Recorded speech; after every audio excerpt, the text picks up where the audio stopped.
और इतना प्रिसीशन के साथ लगे कि केवल जिसको लक्ष्य किया गया था उसी को उड़ाया गया, आसपास कुछ नहीं हुआ उसके अलावा। तो पाकिस्तान ने देखा कि इस 3 दिन में वो भारत के एयर डिफेंस सिस्टम को खरोंच तक नहीं पहुंचा पाया, नुकसान पहुंचाना तो बहुत दूर की बात है। हालांकि उसने एक साथ 26 जगहों पर 8 तारीख को हमला करने की कोशिश की, कोई हमला उसका कामयाब नहीं हुआ।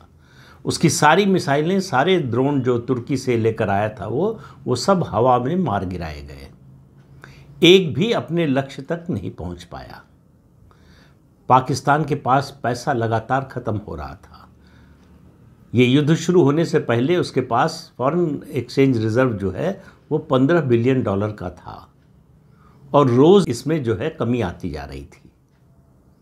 तो उसको IMF के बेल पैकेज की बहुत ज़रूरत थी, इसलिए वो अमेरिका की बात से इनकार नहीं कर सकता था।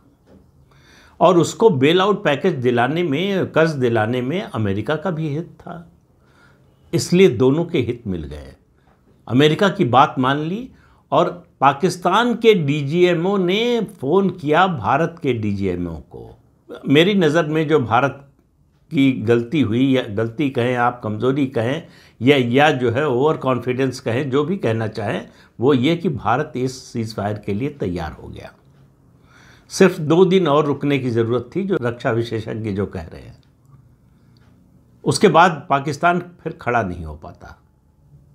मैं सैनिक रूप से कह रहा हूँ, आर्थिक रूप से उसे अमेरिका और यूरोप और अरब के देश जो है उसे ख़त्म नहीं होने देंगे कभी, उसकी मदद समय समय पर करते रहेंगे। इसलिए उसको मालूम है कि उसके बने रहने में दूसरे बहुत सारे देशों का वेस्टेड इंटरेस्ट है।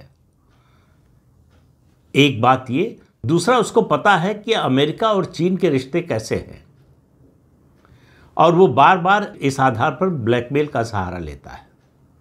अमेरिका को ये बताता है कि अगर आप हमारी आर्थिक मदद नहीं करेंगे तो हमें मजबूरी में चीन के पास जाना पड़ेगा। और अमेरिका ये कभी नहीं चाहेगा कि पाकिस्तान पूरी तरह से चीन के पास चला जाए। चीन के पास तो अब भी है, हथियार भी मिलता है, पैसा भी मिलता है, लेकिन वो पूरी तरह से चीन के खेमे में चला जाए और अमेरिका से अलग हो जाए, ये अमेरिका नहीं चाहेगा। वो चाहेगा कि पाकिस्तान की निर्भरता अमेरिका पर बनी रहे, भले ही पहले की तुलना में कम हो जाए। इस बात का फ़ायदा पाकिस्तान उठाता है, इसी वजह से उसको IMF का लोन मिला। ये पहला मौका है, हम 1947-48 से 4 युद्ध लड़ चुके हैं पाकिस्तान से।